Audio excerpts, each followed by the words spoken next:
RRB JEE के previous year question series के part 15 में आप सभी लोगों का स्वागत है। इस वीडियो का पीडीएफ आप हमारे टेलीग्राम चैनल से प्राप्त कर सकते हैं। पहला क्वेश्चन कह रहा है electric domestic supply 220 volt AC in India 220 volt represent. पूछ रहा है कि ये 220 वोल्ट जो है ये क्या रिप्रेजेंट करता है। तो हम लोग जानते हैं इसको हम लोग आरएमएस वैल्यू कहते हैं। तो 220 जो वोल्ट होता है वो RMS root mean square value को रिप्रेजेंट करता है। तो option A is correct option. Next question, the power of a single phase AC circuit is given by. हम लोग पावर यहाँ पे सिंपल सा लिखा हुआ है पावर, इसका मतलब ये एक्टिव पावर की बात कर रहा है, मतलब पी की। तो active power P is equal to होता है V I cos phi. Single phase AC circuit का power V I cos phi होता है। Option number B is correct option. Next question, the main function of a voltage regulator is to provide a nearly output voltage constant. Option number D is correct option. Voltage regulator होता है nearly constant output voltage provide करता है। Next question, the equation of two sinusoidal current. Current की equation दी हुई है I1 is equal to 10 sine omega T plus पाई/3 plus का पाई/3 दिया हुआ है, and I2 is equal to 15 sine omega T minus का पाई/4 दिया हुआ है। तो पूछ रहा है time difference in degree means phase difference. यहाँ पे φ1 की जो वैल्यू आ रही है φ1 इज इक्वल टू पाई/3 को डिग्री में चेंज करेंगे 60 डिग्री आएगा, φ2 आएगा माइनस का पाई/4, इसको डिग्री में जो माइनस का 45 आएगा। जो फेज डिफरेंस आएगा φ1 माइनस φ2 60 माइनस माइनस का 45 माइनस माइनस प्लस हो जाएगा, तो φ इज इक्वल टू 105 डिग्री आएगा। Option number A is correct option. Next question, the domestic supply of electricity in India is 220 volt AC, what does 220 volt stand for. अभी पहले भी हमने इस क्वेश्चन को सॉल्व किया हुआ है। इसको option number A is correct option. RMS value ही रिप्रेजेंट करता है root mean square value. Next question, what is the correct expression for the apparent power of a balanced 3-phase delta connected system। तो delta connected system का जो 3-phase system है तो उसका apparent power होता है √3 BL/IL। √3 line voltage multiplied by line current. Option number D is correct option. Next question, what is the reactive power of a 3-phase delta connected system in a line voltage of 200 volt. Line voltage दे रखा हुआ है, यहाँ पे line voltage 200 volt दे रखा हुआ है, line current दे रखा है 80 एम्पियर, फेज जो है दे रखा है वोल्टेज और करंट के बीच में 36.87। हम लोग जानते हैं जो रिएक्टिव पावर होती है Q इज इक्वल टू होती है Q is equal to √3 BL/IL sine pi होता है। वैल्यू पुट करेंगे √3 मल्टीप्लाइड बाई 200 मल्टीप्लाइड बाई 80 और मल्टीप्लाइड बाई साइन 36.86। इसको सॉल्व करेंगे तो जो साइन 36.86 होता है उसकी वैल्यू 0.6 होता है। इसको सॉल्व करेंगे तो हमारा आएगा 16.627 kVAR। तो हमारा ऑप्शन में आएगा option number B is correct option. Next question, for a 3-phase system calculate the instantaneous voltage in volt of phase Y. वगैरह फेज वाई का वोल्टेज बताइए जबकि दो अलग फेजों का जो इंस्टेंटेनियस वोल्टेज दिया हुआ है +70 वोल्ट दिया हुआ है माइनस का 50 वोल्ट दिया हुआ है। हम लोग जानते हैं 3-phase बैलेंस सिस्टम के तीनों फेजों का जो वोल्टेज होता है इंस्टेंटेनियस वोल्टेज का जो सम होता है वो 0 के बराबर होता है। मतलब BR प्लस का BY प्लस का VV इज इक्वल टू 0। दो फेज के दिया है +70 माइनस का 50 प्लस का वाई फेज का पूछ रहा है, वाई इज इक्वल टू 0, तो वाई फेज को सॉल्व करेंगे वाई फेज का माइनस का 20 वोल्ट आएगा। Option number B is correct option. Next question, what will be the instantaneous value of alternating voltage in volt which represented by VT is equal to 120 sine 11t minus का 20 when the value of t is equal to 10। t की value 10 दे रखा है तो हम t is equal to 10 पे v की value निकालेंगे तो ये आएगा 120 साइन 90 आ जाएगा।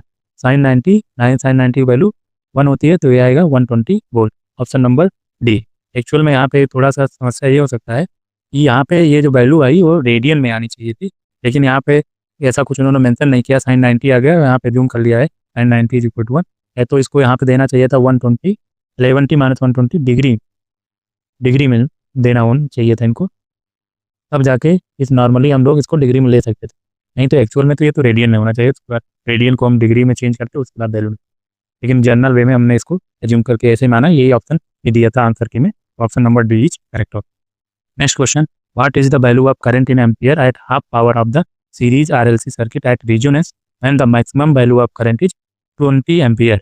तो हाफ पावर पे जो है तो करंट होती है IM/√2 होती है, जो कि लिख सकते हैं 0.707 IM, और IM is equal to 20 ampere दिया हुआ है। इसको वैल्यू पुट करेंगे तो आएगा 14.14 एम्पियर।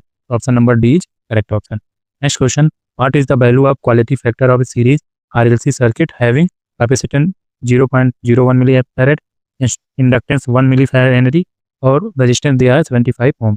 तो इंडक्टेंस 1 मिली हेनरी को हेनरी में चेंज कर दिया, मिली फैरेड को फैरेड में। हम लोग जानते हैं जो क्वालिटी फैक्टर होता है सीरीज रेजोनेंस सर्किट का, Q = 1/R √L/C। Value put करेंगे तो यहाँ पे आएगा Q = 10/75। ये सॉल्व करेंगे तो 0.133 आएगा। तो option number A is correct option. Next question, which of the following is correct about series RLC circuit. तो हम लोग जानते हैं ये बैंडविथ होती है R/L होती है, तो बैंडविथ रेजिस्टेंस के डायरेक्ट प्रोपोर्शनल में होती है और इंडक्टेंस के इनवर्सली प्रोपोर्शनल में होती है। तो कह रहा है it's bandwidth decreases with decrease in inductance. अगर L को हम डिक्रीज करेंगे तो हमारी बैंडविथ इंक्रीज हो जाएगी। ये ऑप्शन गलत है। It's bandwidth decreases with decrease in resistance. मतलब कह रहा है R की वैल्यू अगर हम डिक्रीज कर रहे हैं, R की वैल्यू डिक्रीज करेंगे तो बैंडविथ भी डिक्रीज हो रही है। तो option D is correct option. It's bandwidth decreases with increase in resistance गलत हो जाएगा। इस bandwidth is independent of both inductance and resistance गलत है। ये तो रेजिस्टेंस और इंडक्टेंस पे डिपेंड कर रहा है। तो option number B is correct option. Next question, what is the root mean square value of voltage waveform given in the figure. इस फिगर में हम देखेंगे जो पीक वोल्टेज है BM = 20 वोल्ट है, और RMS जो होता है रूट मीन स्क्वायर वैल्यू होती है BM/√2, 20/√2 ये आएगा 14.14। Option number C is correct option. Next question, what is the peak to peak value of sinusoidal voltage in volt having average value of 100 volt. तो हम लोग देखते हैं ये साइन वेव हमने ड्रॉ किया हुआ है। तो पीक टू पीक वोल्टेज होता है ये BM है पीक वोल्टेज, ये नेगेटिव में जो है -BM। पीक जो वोल्टेज आएगा ये 2BM होता है। पीक टू पीक वोल्टेज, एक ये पीक हो गया, एक ये पीक हो गया, इस पीक टू पीक के बीच का वोल्टेज होगा 2BM। BM - BM equal to ये 2BM हो जाएगा।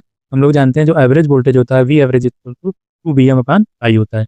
V एवरेज की वैल्यू दे रखा है 100 वोल्ट, तो यहाँ पे वैल्यू पुट करेंगे तो यहाँ पे 2BM = 314 वोल्ट आ जाएगा। पीक टू पीक वोल्टेज की वैल्यू आएगी अप्रॉक्सीमेटली 314 वोल्ट। तो option number D is correct option, 313.97। Option D is correct option. Next question, calculate the phase angle between the voltage and current phasor of a series RL circuit having resistance 65 ohm, inductive reactance XL = 37.53 ohm and the supplied frequency is 60 Hz। तो हम लोग जानते हैं tan phi = होता है XL/R। XL की value 37.53, R की value 65। इसको सॉल्व करेंगे I = tan इनवर्स 0.577 के आसपास आएगा। यहाँ से phi की जो वैल्यू आएगी 30 डिग्री आएगी, क्योंकि tan 30 की वैल्यू होती है 1/√3। 1/√3 को सॉल्व करेंगे अप्रॉक्सीमेटली हमारी 0.57 के आसपास आता है। तो option number B is correct option. Next question, an AC voltage has frequency of 50 hertz, frequency 50 hertz दे रखा है, एंड पीक एम्पलीट्यूड 100 वोल्ट का दे रखा है, BM = 100 volt. In how many second after the zero value voltage will attain the value of 86.6 volt. हम लोग जानते हैं इंस्टेंटेनियस जो वोल्टेज की इक्वेशन होती है VT = BM sin ωt होती है। ओमेगा की जगह हम लिख सकते हैं 2πf हो गया। तो यहाँ पे कह रहा है 86.6 वोल्ट अब कितने टाइम में अटेंड करेगा। तो 80 इसको वैल्यू कर देंगे BT = 86.6 = BM की वैल्यू 100 है sin 2πft। ये 100 को इधर लाएंगे तो 0.866 आ जाएगा, sin 2πft हो जाएगा।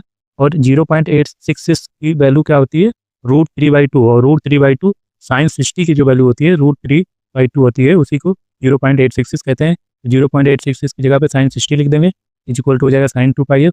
अब इसको कंपेयर कर लें बोथ साइड को, sin 60 को लिख देंगे π/3 और यहाँ पे 2πft। इसको सॉल्व करेंगे, सॉल्व यहाँ पे आएगा T = 1/6f आएगा, और इसको सॉल्व करके 1/300।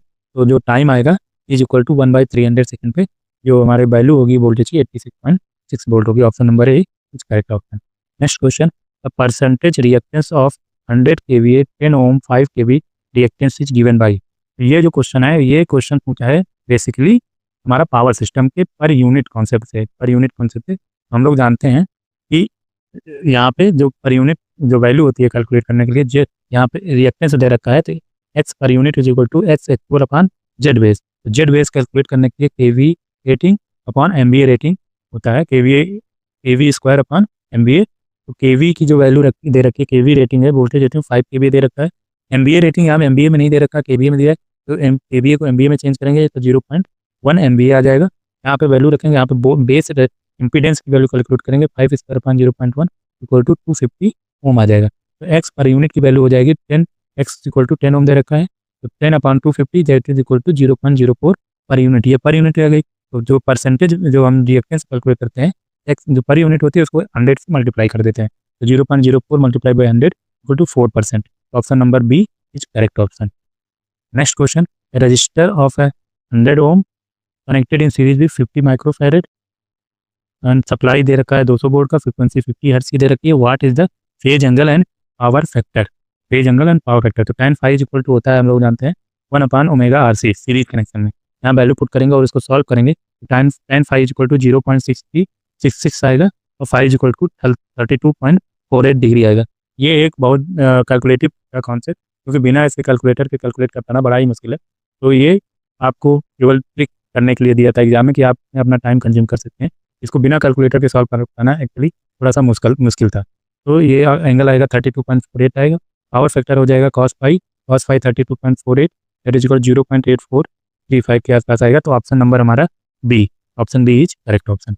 नेक्स्ट क्वेश्चन है, capacitor of 60 micro farad connected to 110 volt having 60 hertz source, what is the RMS value of current and capacitive reactance? तो यहाँ पे XC की वैल्यू पूछ रहा है और IC की वैल्यू पूछ रहा है। तो हम लोग जानते हैं XC equal to 1/2πfc, value इसकी पुट करेंगे तो XC इक्वल टू आ जाएगा हमारा 44.2 ओम और IC इक्वल टू B/XC 110/44.2, ये अप्रॉक्सीमेट 2 टाइम्स जा रहा है, पूरा 3 टाइम्स नहीं जाएगा, 2.48 के आसपास आएगा। तो IC हमारी 2.48 एम्पियर हो जाएगी।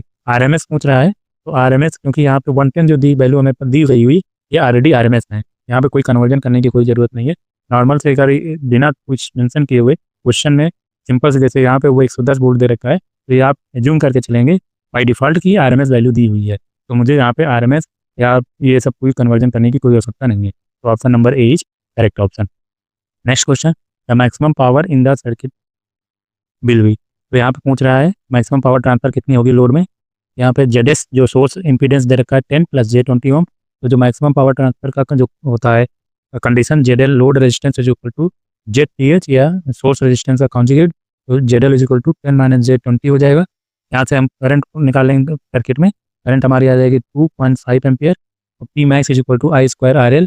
यहाँ से तो इसको सॉल्व करेंगे, 2.5 का whole square multiplied by 10 that is equal 6.25 multiplied by 10, यहाँ से आ जाएगा 62.5 watt. Option number C is correct option. Next question, at frequency less than the resonant frequency, less than resonant frequency पे हमारा जो सीरीज सर्किट होती है और पैरेलल सर्किट होती है वो किस तरह बिहेव करती है। तो हमने यहाँ पे सीरीज जो है सर्किट का इक्विवेलेंट इम्पीडेंस लिख रखा है R equal to Z is equal to R का J ओमेगा L माइनस का ओमेगा C, और पैरेलल में यहाँ पे एडमिटेंस ले रखा है Y is equal to G + J omega C minus का 1/ω L। ये कह रहा है कि जो हमारी सर्किट वो किस तरह बिहेव करेगी, S कर ले लेते हैं या फिर omega less than omega R, the omega की वैल्यू जो है रेजोनेंस फ्रीक्वेंसी से कम है। तो रेजोनेंस फ्रीक्वेंसी से अगर ओमेगा की वैल्यू हमारी कम है, तो जब ओमेगा की वैल्यू कम है तो ये जो पार्ट होगा हमारा यहाँ पे सीरीज के केस में हमारा जो XC होगा वो ग्रेटर देन होगा XL के। तो ये जो सीरीज के केस में हमें एक कैपेसिटिव सर्किट की तरह बिहेव करेगा, और जो पैरेलल में होगा, पैरेलल में जो हमारा XL होगा वो ग्रेटर देन होगा XC से। ये एज ए इंडक्टिव सर्किट की तरह बिहेव करेगा, क्योंकि यहाँ पे देखिए omega less than omega R, यहाँ पे ओमेगा की वैल्यू कम है, तो ओमेगा की अगर ये वैल्यू कम है तो यहाँ पे XC की वैल्यू ज़्यादा हो जाएगी, यहाँ पे ओमेगा वैल्यू कम है तो यहाँ पे XL की वैल्यू ज़्यादा हो जाएगी। तो इस तरह से ऑप्शन देखेंगे, series circuit is capacitive and parallel circuit is inductive. Option number A is correct option.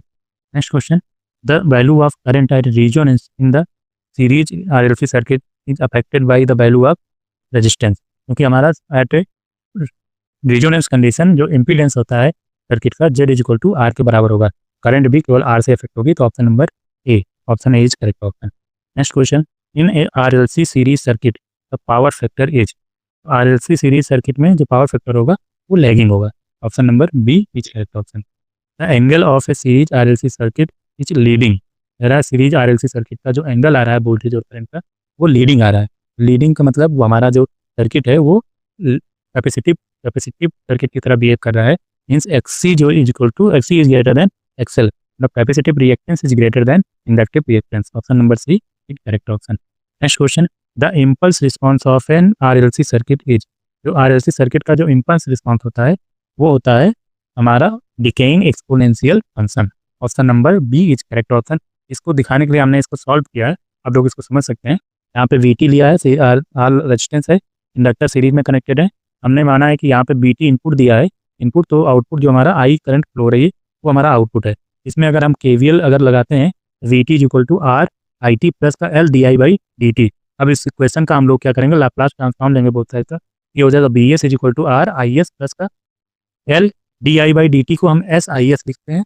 यहाँ से BS is equal to R plus SL into IS। तो IS upon BS is equal to 1 upon R plus SL हो जाएगा। यहाँ से IS upon BS मतलब output upon input का जो हमारा लाप्लास ट्रांसफॉर्म होता है और इनिशियल कंडीशन को 0 मानते हुए, तो जो HS होता है इसी को हम कहते हैं impulse response. Impulse response HS is equal to 1/R plus SL। R common लेंगे, 1/R प्लस का अपॉन 1 प्लस SL/R होगा। इसका इनवर्स लाप्लास ट्रांसफॉर्म लेंगे, HT is equal to 1/R e power minus R/LT। तो इसका इम्पल्स रिस्पॉन्स ड्रा करेंगे, इस तरह का डिकेइंग जो है फंक्शन आएगा एक्सपोनेंशियल। तो option number B is correct option.